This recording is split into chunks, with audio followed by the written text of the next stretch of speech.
More head coaching news to cover right now on Fantasy Football Today Express. Adam and Jamie here. We're going to talk about 4 of the more recent news items, with Joe Brady being promoted to head coach for Buffalo, Todd Monken going to Cleveland. That's former Baltimore offensive coordinator going to Cleveland. Klint Kubiak, Seattle's offensive coordinator, still Seattle's offensive coordinator for another week, and then will reportedly take the Raiders head coaching job.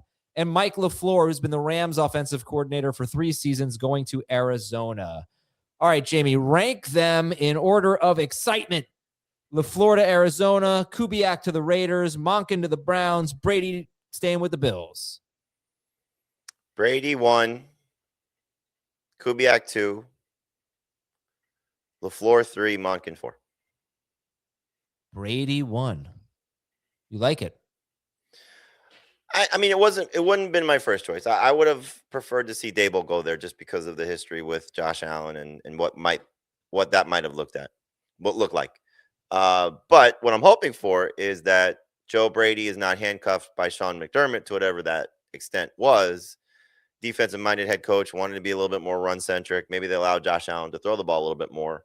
But obviously they got to add some receivers there. So that's the next version of what we have to see come out of Buffalo or as part of this off-season right now. But I mean, look, when you talk about these scenarios here, can anybody be inspired by Cleveland and what they're doing? So to me, the answer would be no. It's an easy last one.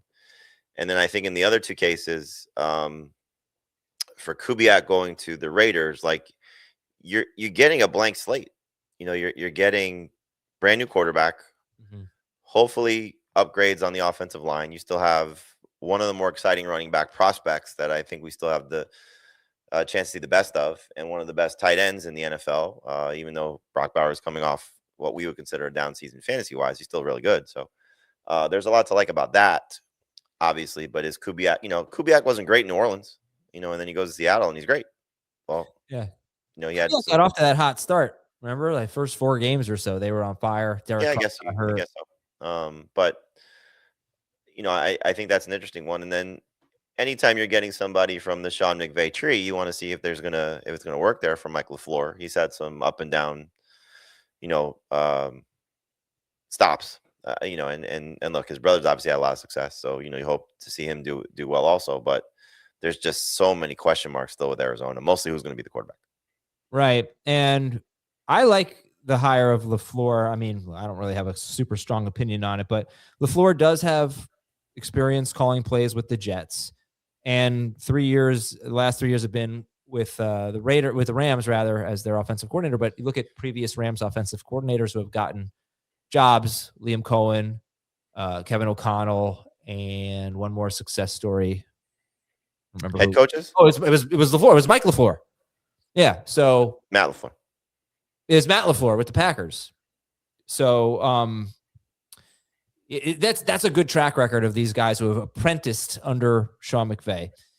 And there are other offensive hires. You've got Mike McCarthy for Pittsburgh. You've got Kevin Stefanski for Atlanta. Let's take a little break and kind of talk about all of it, because now we've got most of the puzzle pieces in place. Still waiting for the Giants to hire an offensive coordinator, but I think with the 10 coaching openings, we know basically everything we need to know. We'll kind of review everything. All right, we'll be right back on Fantasy Football Today. Okay, so Jamie, if you think about Buffalo, Cleveland, Las Vegas, Arizona, we just talked about them. Pittsburgh with Mike McCarthy, Miami, Jeff Hafley, defensive coordinator for the Packers. He's their new head coach. Offensive coordinator is going to be Bobby Slowick. Giants have Jim Harbaugh, no offensive coordinator yet. Tennessee has Robert Saleh. They bring in Brian Dable as their offensive coordinator. Baltimore is Jesse Minter. They bring in Declan Doyle from Chicago as their offensive coordinator. And Atlanta, Kevin Stefanski. What's the most exciting coaching or offensive coordinator hire for you this cycle? I mean, obviously it's Harbaugh. When you look at the pieces that he's inheriting, clearly the offense coordinator is going to matter. But I think unless it was going to be a disaster of a coaching hire, we were going to like the Giants for fantasy, because Dart, what he showed, Scadaboo, what he showed in the rookie seasons, Malik Neighbors, what he still has the potential to do and be, and hopefully he's going to be healthy. Do they retain Wando Robinson? They draft another wide receiver. Did they go out and add another tight end? Is it still Theo Johnson? There's a lot of still moving parts here, but I mean, just the 3 main pieces and some still good talent on the offensive line and some great talent defensively that I think can be, enhanced. The Giants' job was very attractive, and they got the guy that everybody wanted. Once you get past that, though, like I think Stefanski in Atlanta is going to be good. I know he's getting knocked for what happened the last several years in Cleveland, but really starting with the Deshaun Watson debacle, like everything just kind of has fallen apart there. Yeah. And so I think getting a fresh start, hopefully they have their quarterback situation settled, whether it's Penix or Cousins or a combination of the two, or, maybe go out and even add somebody else if Cousins leaves, so Bijan Robinson, Drake London, those are two of the best fantasy options that we have. Two, I think, the best players, their respective positions. And if they keep Kyle Pitts, that'd be even great, even better because of what Stefanski's history of tight ends is. I think McCarthy with Pittsburgh, while getting knocked quite a bit, it's funny. You look at his career resume, it's very similar to John Harbaugh. Yeah. It's very similar to Pete Carroll. It's very similar to a lot of great coaches. And especially what he does offensively. Like, you look what he did in Dallas when Dak Prescott was healthy. They were a very good offense. You look what he did in Green Bay. He sort of, obviously won a Super Bowl, did great things there in Rodgers. They had a great run. And They did. The problem is, you brought this up when we discussed it, like his system tends to get a little stale at times, lacking some creativity. I know, how much I trust Pete Prisco. When during the end of his time in Green Bay, when he still had Rodgers, it was, and I don't know how much this was Rodgers, but a lot of it was the wide receivers run around, turn around, wait for Rodgers to make a play or a back shoulder fade. Like that was his. There wasn't a lot of pre-snap motion, a lot of those things. And then he goes to Dallas and things look a lot better when he starts calling plays. And again, how much of that is the talent? How much of that is him, just working with Dak Prescott? So again, incomplete because we don't know who's going to be the quarterback there, but I think it'll be better than what we saw last season.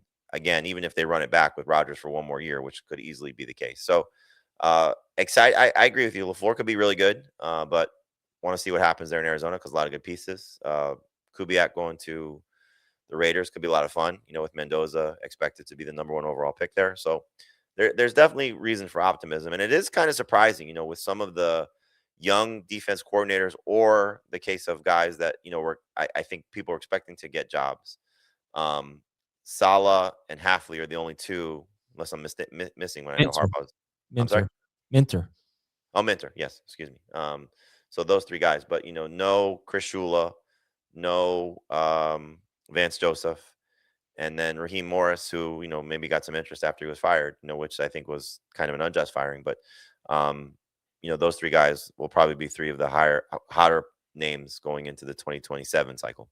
Yeah, I'm actually pretty excited for the Titans. I think, Robert Saleh is a proven commodity as a defensive coordinator, so they should be able to, at some point, have a good defense there. They have to rebuild it, obviously. And Brian Dable, I still think he's a creative play caller. Yeah. And they've got they got the 4th pick in the draft. They've got their quarterback, and they've got the most cap space in the NFL.